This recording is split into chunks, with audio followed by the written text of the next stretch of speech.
दोस्तों, हम हर हफ्ते बड़ी मेहनत से आपके लिए एक दिल दहला देने वाली एनिमेटेड हॉरर स्टोरी बनाते हैं। तो अगर आप हमारी चैनल की कहानियां एंजॉय कर रहे हैं तो हमारे चैनल को सब्सक्राइब कीजिए और हमारी लेटेस्ट वीडियोस की नोटिफिकेशन के लिए बेल आइकन दबाना मत भूलना।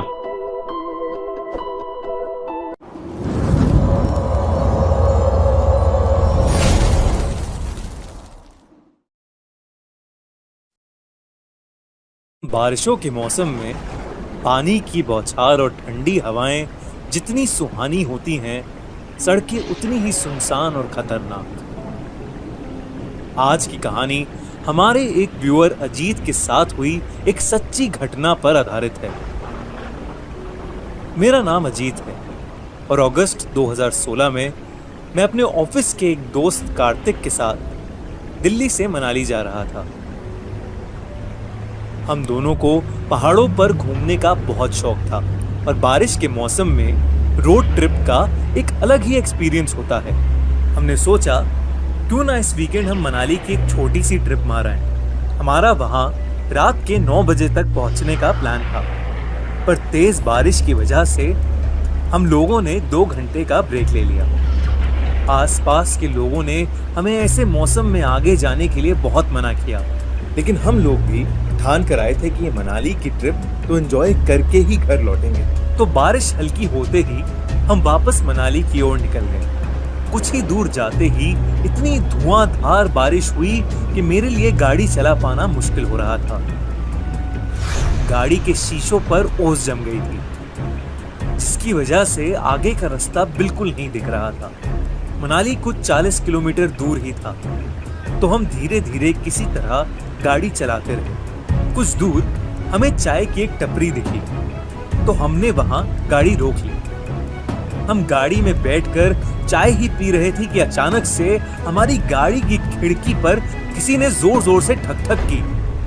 मेरे दोस्त ने जब गाड़ी का शीशा नीचे किया तो हमने देखा कि एक बेहद सुंदर लड़की सफेद साड़ी में ऊपर से नीचे तक भीगी हुई हमसे कुछ कहना चाह रही है। वो बोली, साहिब, क्या आप मुझे आगे तक छोड़ देंगे? पास में ही मेरा गांव है। मुझे वो लड़की कुछ ठीक नहीं लग रही थी, लेकिन मेरा दोस्त कार्तिक उसकी खूबसूरती से बहुत ज्यादा इंप्रेस हो गया था और उसे बिठाने के लिए मुझे इंसिस्ट करने लगा। मैंने उसकी बात मानकर उस लड़की को पीछे वाली सीट पर बिठा तो लिया, पर मेरे मन में कुछ अजीब सा खटक रहा था। मेरा दोस्त उसे कुछ ना कुछ सवाल करे जा रहा था, पर वो लड़की एकदम चुपचाप बैठी थी। मुझे उस लड़की की आंखों में एक अलग ही चमक दिख रही थी। बारिश और तेज हो गई और एकदम से उस लड़की ने कुछ बोलना शुरू कर दिया। वो कहने लगी, इस सड़क पर बारिश के वक्त बहुत एक्सीडेंट्स होते हैं। 2 महीने पहले मेरा भी इसी सड़क पर एक्सीडेंट हुआ था। मैं ऐसे ही पूरी भीगी हुई इस सड़क से अपने गांव जा रही थी और जाते वक्त पता नहीं किस गाड़ी ने अचानक मेरे सामने आकर मुझे ठोकर मार दी और तड़पती हुई हालत में मुझे यहीं छोड़कर चली गई। किसी ने वो गाड़ी रोकी तक नहीं। वो ये सब बोल ही रही थी कि मुझे चक्कर आने शुरू हो गए। जैसा जैसा वो कह रही थी, मुझे अपने सामने रोड पर वही सब होता हुआ दिख रहा था। मुझे दिखा कि सफेद साड़ी में एक लड़की को एक गाड़ी बहुत तेज ठोकर मार के आगे निकल गई। मेरी गाड़ी जब उस जगह पर पहुंची तो मेरी खिड़की के बगल में आकर वो लड़की जिसका एक्सीडेंट हुआ था वो मदद मांग रही थी। जब मैंने गौर से देखा तो मैं शॉक हो गया। वो लड़की हूबहू वैसे ही दिख रही थी जैसे मेरे गाड़ी में पीछे बैठी लड़की। तभी रियर व्यू मिरर में मुझे उस लड़की का डरावना चेहरा दिखा, जिसे देखकर मैं सुन्न पड़ गया और मेरी गाड़ी जाके एक दूसरी गाड़ी में टकरा गई। मेरा सर स्टीयरिंग पर जा लगा और मेरे बगल में बैठा कार्तिक बुरी तरह से जख्मी हो गया था। जब मैंने पीछे देखा तो वो लड़की जो हमारे साथ बैठी थी वो गायब हो चुकी थी। हम किसी तरह मनाली के बस स्टॉप पहुंचे, जहां लोगों ने हमारी मदद करी। ये किस्सा जब मैंने उन्हें बताया तो उन्होंने मुझसे कहा कि 2 महीने पहले उनके गांव की एक लड़की की एक रोड एक्सीडेंट में मौत हो गई थी और आज भी वो सब सोचकर मेरे रोंगटे खड़े हो जाते हैं। In villages where screens were rare, cricket was just a distant sound, so we brought the game everyone loves, from Mumbai to Delhi and beyond. Made it possible. Cheers, dreams, and cricket under open skies. One game, one joy. ये कहानी हमारे एक viewer Amit ने हमें भेजी है। अब मैं आपको उसी के नजरिए से ये कहानी सुनाऊंगा। ये बात 2012 की है, जब मैं बिट्स पिलानी में इंजीनियरिंग कर रहा था। कॉलेज का फर्स्ट ईयर था और मुझे गांधी भवन हॉस्टल में रूम नंबर 138 अलॉट हुआ था। हॉस्टल के पहले दिन से मेरे साथ कुछ अजीब ही चीजें हो रही थी।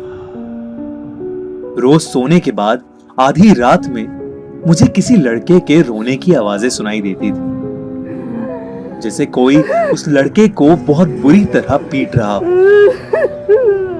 कभी मुझे ऐसा लगता था कि मेरे रूम के अंदर कोई आया है और खिड़की के पास खड़े होकर मुझे बस घूरे जा रहा है।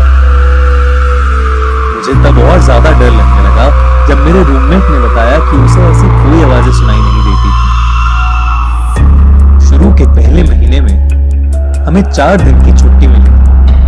कई लोग घर चले गए और हॉस्टल में बहुत ही कम लोग रुके थे। मेरा रूममेट भी घर चला गया था और मैं मेरे रूम में अकेला था। बाहर जोरदार बारिश हो गई। करीब रात के 12 बजे दरवाजे पे बहुत जोर से खटखट हुई। मैंने दरवाजा खोला तो वहां कोई नहीं था, और जब मैं वापस मुड़ा तो मेरे रूम का सारा सामान बिखरा पड़ा था। बारिश और तेज हो गई, जिसकी वजह से लाइट भी चली गई। कुछ देर बाद दरवाजे पर और जोरों से खटखट हुई, लेकिन इस बार भी बाहर कोई नहीं था।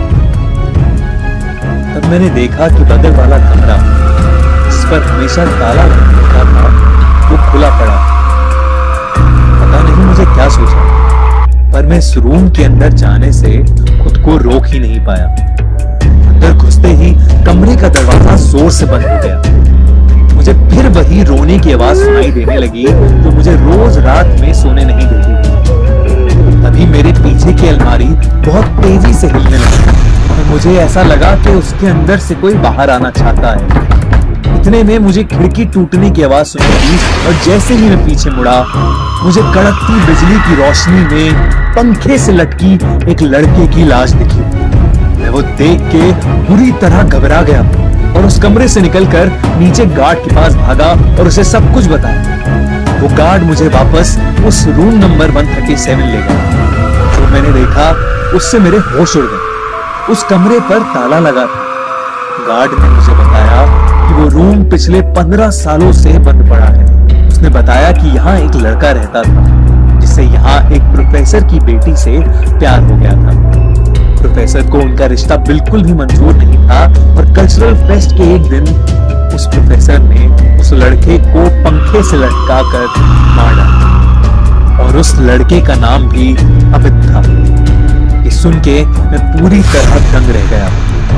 मैंने अगली सुबह ही अपना हॉस्टल चेंज कराया। उस रात के बाद मेरे साथ ऐसा किस्सा फिर कभी नहीं हुआ, लेकिन फिर भी मेरे अंदर उस हॉस्टल के सामने से गुजरने की हिम्मत कभी नहीं हुई।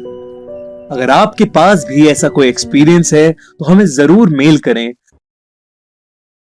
ये कहानी मुंबई में रहने वाली गुप्ता फैमिली की है। मिस्टर गुप्ता अक्सर काम के चलते घर से दूर रहते थे।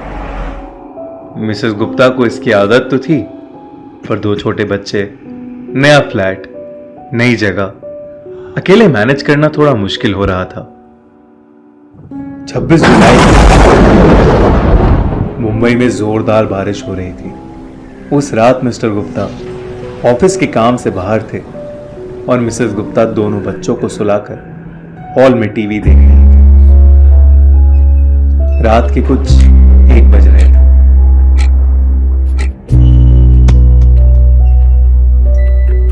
उन्हें लगा कि शुभम रात में उठ के कुछ मस्ती कर रहा है।